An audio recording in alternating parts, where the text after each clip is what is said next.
Si Philippe, elle se prépare déjà justement les législatives à Dieppe par exemple, où François Hollande a recueilli plus de 58% des suffrages.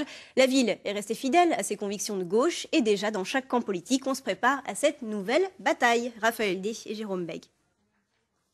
La mobilisation à gauche semble avoir porté ses fruits à Dieppe.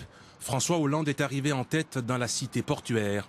Il a recueilli plus de 58% des suffrages. Député de Dieppe et candidate aux législatives dans la 6e circonscription, Sandrine Hurel se réjouit de la victoire socialiste tout en pensant au prochain scrutin.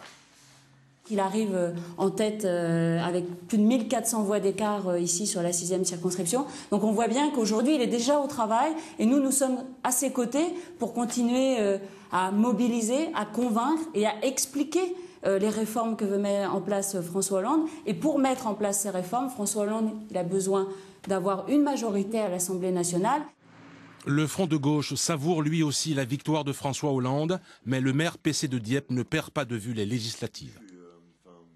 Je constate que dans cette circonscription, le maire de Dieppe a une légitimité pour incarner le peuple de gauche et son rassemblement. J'ai eu l'occasion d'avoir un débat avec Michel Lejeune, le député UMP sortant, qui est droit dans ses bottes, qui est dans la ligne politique définie par Sarkozy. Et résolument, mon adversaire sera celui-ci. Nouvelle défaite pour les élus et militants locaux UMP qui misent sur la prochaine échéance électorale. Aujourd'hui, la gauche en France a tous les pouvoirs dans les régions, dans les départements, dans les grandes villes, à l'Élysée, au Sénat.